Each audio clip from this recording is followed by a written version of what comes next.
A graça e a paz do Senhor Jesus Cristo, tudo bem com vocês? Conforme vocês já viram aí a chamada do vídeo, né? Todos os que atacam Jesus estão pedindo socorro. É um breve estudo que eu fiz aqui, que eu elaborei, fiz algumas anotações numa folha de papel, estarei lendo com vocês essas observações e posteriormente comentando cada coisa que eu escrevi aqui para que você possa compreender com clareza aquilo que vai ser tratado neste vídeo. Mas a princípio eu quero que você saiba que realmente todos aqueles que atacam o Senhor Jesus Cristo, o nome do Senhor Jesus, o nome do nosso Senhor Deus, todos aqueles que perseguem a fé cristã, que blasfemam do nome do nosso Deus, que blasfemam do Espírito Santo de Deus e etc., que levantam uma verdadeira oposição a tudo aquilo que diz respeito à divindade, nada mais são do que pessoas desesperadas, chafurdadas na lama da iniquidade, naufragando-se, na verdade, no desespero, e estão clamando por socorro. Mas o problema é que esse clamor por socorro não tem encontrado o eco da parte de Deus. Deus não tem estendido as mãos para essas pessoas, porque elas pedem socorro, mas dentro das condições delas. Elas querem que Deus, na verdade, venha estender as mãos para elas. Elas querem, na verdade, ser socorridas, mas dentro das condições delas. E isso é orgulho, isso é soberba, isso é arrogância, isso é egoísmo, e Deus não atende o arrogante, Deus não atende o soberbo. Se queremos ser ajudados por Deus, nós precisamos ter humildade. Se queremos ser realmente socorridos por Deus, precisamos realmente ser humildes de espírito, nos aproximarmos de Deus com uma condição que venhamos ser aceitáveis diante da presença de Deus. Você já viu algum orgulhoso ser socorrido? Você já viu algum soberbo ser socorrido? Nenhum soberbo é socorrido. O soberbo ele é deixado à sua própria sorte para que ele venha aprender, pela misericórdia de Deus ainda, com as dolorosas lições que ele vai passar, frutos da sua própria soberba, do seu próprio orgulho, para que ele venha aprender alguma lição diante daquilo e venha então mudar a sua rota para a rota da humildade. Esse é o trabalhar de Deus. Mas vamos lá, vamos para o nosso estudo. Aqui eu coloquei no título, como vocês já viram, todos os que atacam Jesus, na verdade, estão pedindo socorro. E eu quero começar também esse estudo aqui com a frase do meu amigo presbítero Jadson, que sempre fala uma coisa muito interessante, é uma frase que eu gravei para mim. Logicamente que ele se refere aos ateus, mas eu coloquei aqui como toda a humanidade, todo o homem, né, o homem aqui como humanidade, onde ele fala assim: o problema da humanidade é moral e não intelectual. O que ele quis dizer com o problema da humanidade é moral e não intelectual? É que o homem, ele não está interessado em buscar a prova da existência de Deus ou não. O homem não está interessado, na verdade, em saber se os ensinos do Senhor Jesus são justos ou não. Tudo que o homem quer, na verdade, é que venha justificar a sua permanência em suas transgressões, em seus pecados, em seus caminhos totalmente opostos a Deus. Ele não está interessado. Então, ele, para justificar a sua permanência no pecado, na iniquidade, nas transgressões, lógico que ele vai levantar uma série de argumentos furados, uma série de falácias, para que venha assegurar a sua permanência no pecado. Argumentos estes que venham entre aspas, combater a fé cristã, querendo provar, entre aspas, para todo mundo, quando na verdade a verdadeira intenção de tais pessoas é permanecer afundadas na lama da iniquidade, na lama das transgressões, das suas paixões vis, afundados em toda forma de depravação moral, de corrupção moral. Então, é lógico que vão levantar uma série de argumentos contra o cristianismo, contra o Senhor Jesus Cristo, contra a igreja do Senhor Jesus Cristo. Logicamente que a igreja do Senhor Jesus Cristo, não vamos passar pano aqui, principalmente nesses últimos dias, tem causado uma série de escândalos, tem andado na contramão da vontade de Deus, mas a igreja ainda continua sendo de Deus. O cristianismo nasceu do nosso Senhor Jesus Cristo. Como dizia e tem dito ainda um amigo meu, o cristianismo, querendo a humanidade aceitar ou não, ainda é a menina dos olhos de Deus. Queira a humanidade aceitar ou não, queira você aceitar ou não, a verdade é essa. Então o problema da humanidade não é intelectual, mas é moral. O homem não deseja abandonar as suas transgressões. O homem quer que Deus se submeta a ele. O homem quer fazer de Deus o seu escravo, o seu servo, o gênio da lâmpada, satisfazendo todos os seus desejos. Aí sim Deus será o meu Deus, aí sim Deus será um Deus bom na concepção do homem depravado, corrompido. Aí sim esse Deus prestará. Caso contrário, não prestará de forma alguma. Esse é o pensamento corrompido da humanidade. Mas vamos lá, vamos continuar. Eu escrevi aqui que o padrão, por que acontece na verdade essa questão desses ataques com relação a Jesus? Primeira coisa que eu coloquei aqui nesse estudo, que a razão por trás desses ataques se encontra unicamente em uma palavra: a revolta. Aí está a razão principal dos ataques contra a fé cristã, contra o Senhor Jesus Cristo, contra a igreja do Senhor Jesus. A revolta. As pessoas que atacam a fé cristã nada mais são do que pessoas adoentadas, pessoas doentes da alma, pessoas revoltadas contra Deus, revoltadíssimas contra a igreja, revoltadas contra os cristãos. São pessoas que não tiveram uma experiência muito boa dentro da igreja de Cristo, nem mesmo no relacionamento com os cristãos.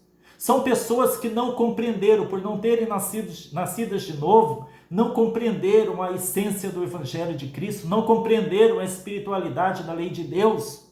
Portanto, permaneceram na carnalidade dentro da igreja, mesmo com a Bíblia aberta nas mãos, mesmo ouvindo sermões e sermões dos líderes, dos pastores, dos evangelistas, não compreenderam a essência espiritual, não compreenderam o Evangelho do nosso Senhor Jesus Cristo. E com isso as coisas não saíram muito bem como elas gostariam que saíssem, e o resultado nada mais, nada menos foi do que uma revolta infundada dentro do coração de tais pessoas, fazendo com que tais pessoas se afastassem do cristianismo, e não somente se afastassem, se tornassem árduas perseguidoras da fé cristã, injustificáveis ateus, injustificáveis inimigos da cruz de Cristo, como a Bíblia Sagrada chama tais pessoas. Então, olha só, a razão por trás então é a revolta. E por que de tal revolta? Eu escrevi aqui que o padrão de espiritualidade, é isso que nós temos que compreender aqui, o padrão de espiritualidade requerido por Deus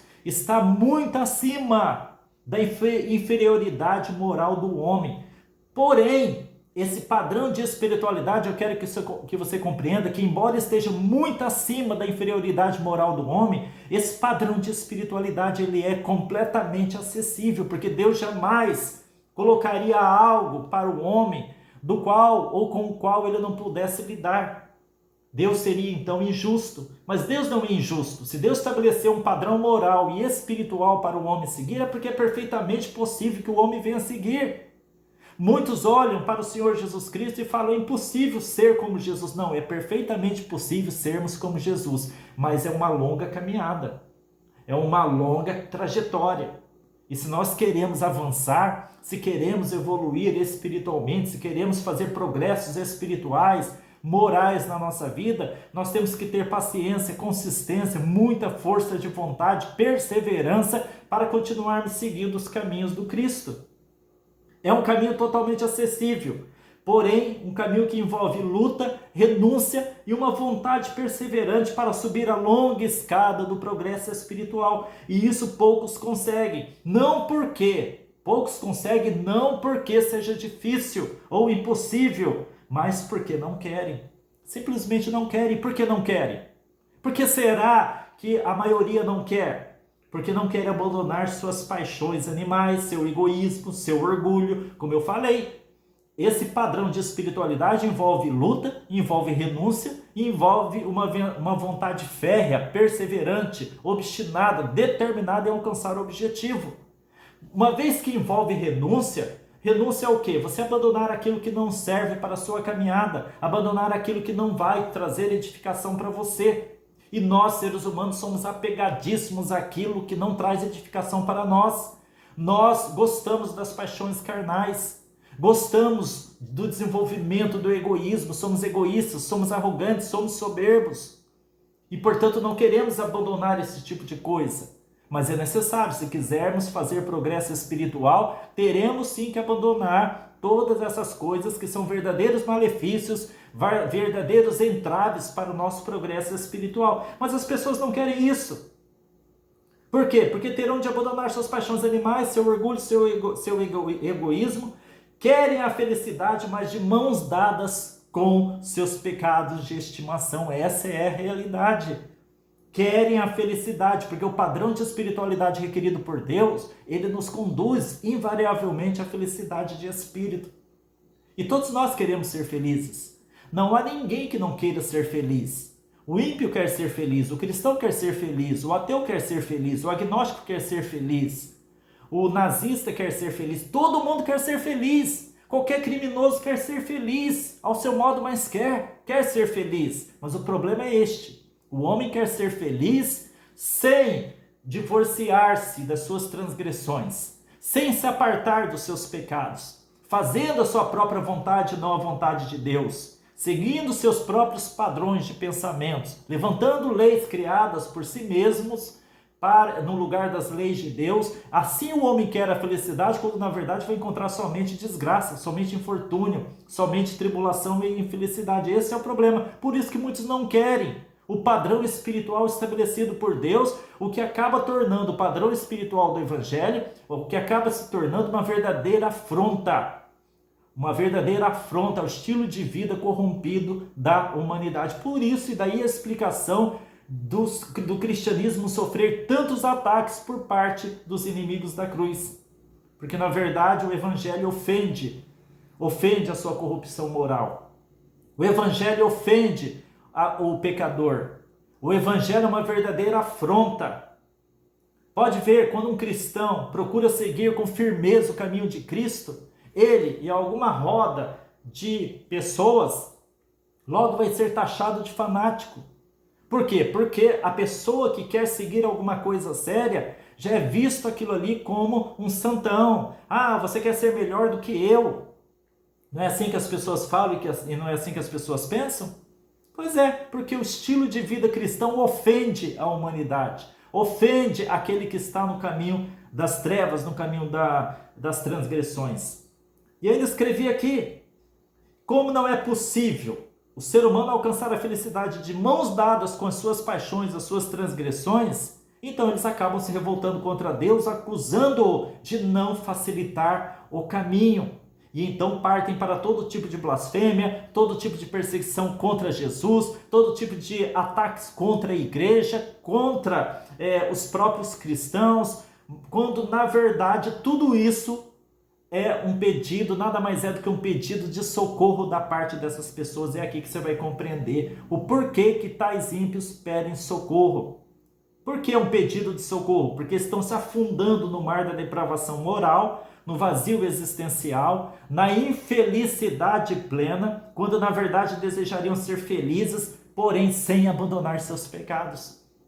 Não há felicidade para o ímpio, não há felicidade para aquele que voluntariamente escolhe caminhar na contramão da vontade de Deus, na contramão da presença de Deus. Não há felicidade. O resultado disso são corações vazios, mentes desajustadas, depressão, todo tipo de agonia na alma, todo tipo de desgraça dentro do espírito da pessoa. A pessoa está envolvida numa verdadeira trevas, não é feliz. Olha o que está escrito aqui, abrindo um parênteses aqui em Isaías capítulo 57, versículos 20 e 21. Mas os ímpios são como o mar bravo, que se não pode aquietar, e cujas águas lançam de si lama e lodo. Os ímpios, diz o meu Deus, no versículo 21, não têm paz. Os ímpios não têm paz. Aliás, falando aqui sobre depressão, ainda vou fazer um vídeo a respeito de depressão. Não quero julgar quem passa por depressão, porque depressão também é um problema também fisiológico. Tem nosso irmão aí, Padre Fábio de Mello, que está passando por depressão. Não quero julgar a depressão dele, nem a depressão de outros que passaram. Quando eu falo depressão, estou me referindo aqui a um vazio existencial, um vazio, aquele vazio proveniente da falta de Deus. Padre Fábio de Mello, eu creio que ele tem Deus. Eu creio que outras pessoas que passaram por depressão têm Deus. Mas eu vou explicar isso aí em outro vídeo, tá, gente? Não estou aqui para confundir a cabeça de vocês, isso não é o foco do estudo. Mas existe sim um tipo de depressão causado pela falta da presença de Deus, e isso é uma coisa que eu firmemente acredito, porque a Bíblia assim testifica. Olha o que está escrito na palavra do Senhor, e eu fico com a palavra de Deus. Os ímpios, diz o meu Deus, não têm paz, e nunca terão paz, enquanto não mudarem a rota dos seus pés. Por isso que é um pedido de socorro. Eles querem ser felizes, mas sem dissociarem, sem se apartarem daquilo que os tornam infelizes. Esse é o problema. Por isso atacam Jesus. E atacando Jesus é um modo deles dizerem a Jesus: me aceite com os meus pecados. Permita-me entrar no reino dos céus, levando todas as minhas paixões, vícios e corrupção moral, e então serás o meu Deus. Então serás o meu Deus. Você já pensou o tipo de Deus que o ímpio deseja para si? Já imaginou? Aquele Deus que permite que ele adentre o reino dos céus, levando consigo todos os seus vícios, levando consigo todos os seus ódios, todas as suas amarguras, todos os seus atos de maldade não resolvidos, todos os seus assassinatos, todo tipo de atrocidade, de abominação? Só sonhando mesmo para que isso aconteça, porque na realidade isso jamais vai acontecer. Então é neste sentido que o ímpio pede socorro, ele pede socorro, porque na verdade a revolta dele está baseada naquela exigência injusta e inconveniente da parte dele com relação a Deus. Eu não quero que o Senhor seja assim. Eu quero que o Senhor me aceite do jeito que eu sou com os meus pecados, sem eu precisar esse negócio de me arrepender dos meus pecados, sem eu precisar largar as imundícias das trevas. Como Deus não é assim, os pensamentos de Deus são totalmente diferentes do pensamento do ímpio, o ímpio vai se revoltar. Mas no fundo do fundo, ele está em desespero completo. Aqueles que atacam Jesus estão clamando por socorro e não serão socorridos, porque a única corda, o único meio de socorro para eles será o arrependimento de pecados, a humildade, o reconhecimento: Senhor, sou pecador, não consigo abandonar esse pecado, o Senhor pode me ajudar? Aí Deus estenderá as mãos, porque Deus, ele é solícito em socorrer todos aqueles que estão em necessidade, mas com humildade no coração. Então, é este o motivo, este o sentido de que eles estão pedindo socorro. São almas em desespero, almas doentes, são pessoas doentes no seu psicológico, no seu espiritual, clamando para ser felizes. E por isso, daí o motivo da revolta contra Deus, contra Jesus, porque Jesus jamais se enquadrará dentro das exigências injustas deles. Medita em tudo isso que foi falado aqui, que o Espírito Santo ilumine o seu caminho. Fique com Deus.